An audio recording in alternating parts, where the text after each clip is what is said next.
We usually think of life stories as belonging to people, but what if an object had one? What if a championship belt, a symbol of excellence, had its own biography? With a birth, a wild ride to fame, a shocking betrayal, and even a rebirth?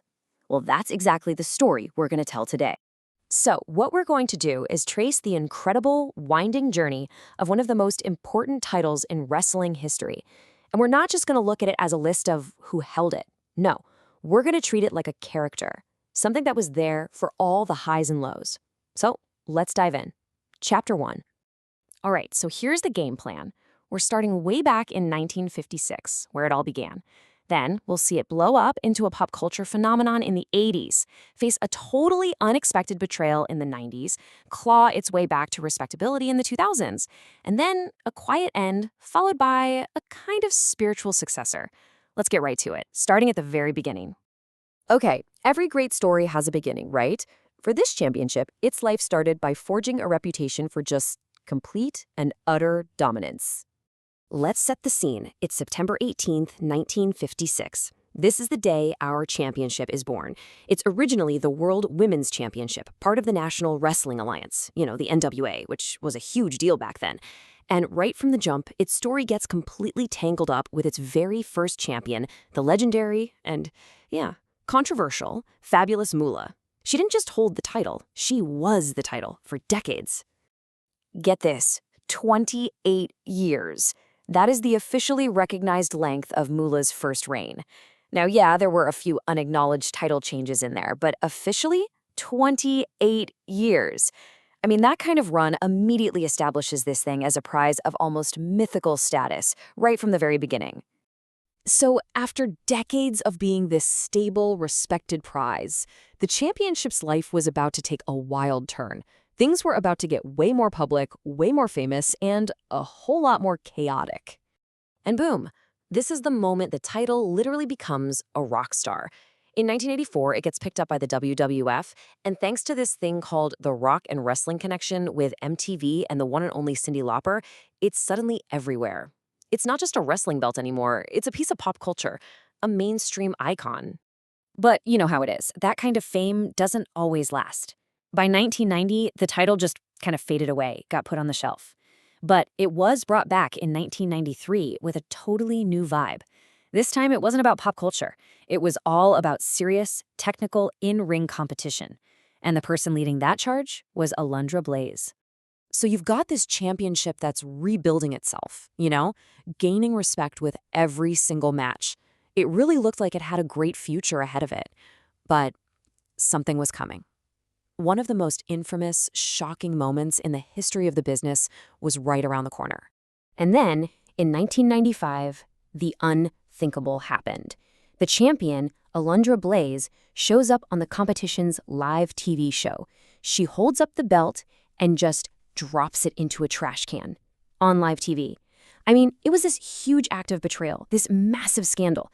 The championship was immediately deactivated and just disappeared for years.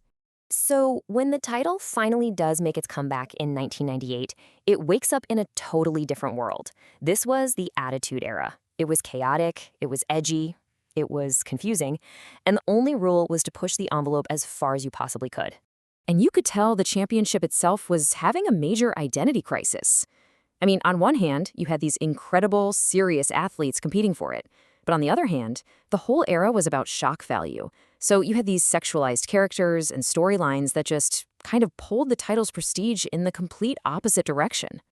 And you can really see that split personality right here. In one corner, you have absolute trailblazers, tough, credible competitors like Jocelyn, Ivory, and the one-of-a-kind China. And in the other corner, well, you had a 76-year-old Moolah winning the title back, and even a man in a wig called Hervina winning it. It was just a wild, bizarre time for the championship.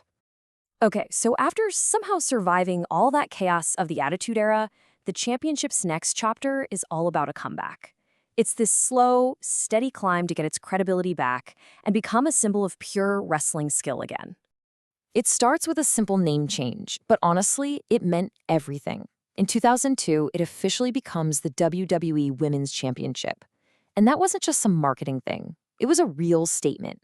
It was a signal that the focus was shifting back to what happened inside the ring. And this was the rivalry that really put the championship back on the map. Trish Stratus and Lita. Their matches weren't just good, they were game-changing. You had this amazing blend of athleticism and incredible emotional storytelling. They, by themselves, made the Women's Championship a must-watch, main event-level part of the show. And it wasn't just them. The whole roster was stacked with amazing talent. You had technical wizards like Molly Holly, absolute powerhouses like Victoria and Jazz, and then the next wave of superstars like Mickie James and Beth Phoenix. All of them just kept building up the title's credibility. So after this incredible golden age of competition, a new corporate branding idea started to take over. And unfortunately, this new idea would ultimately spell the end for our championship's long, long life.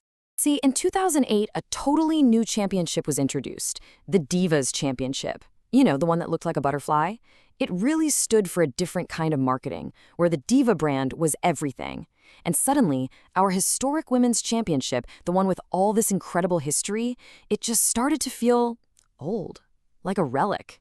And then, that was it. The end of the line, almost exactly 54 years after it was created. On September 19th, 2010, the story stops. The title gets unified with the Divas Championship and is just retired. The very last person to hold this piece of history was Layla. But hold on, this story isn't quite over. Think of this as the epilogue, because the name was going to come back, but for a totally new championship born out of a totally different mindset. Fast forward to 2016, and things had changed again, big time. The whole Diva brand was officially thrown out. Women were now called superstars, just like the men. And to kick off this new era of respect, a brand new WWE Women's Championship was introduced. And this is where we have to talk about a really important idea, lineage. It's basically the championship's official family tree.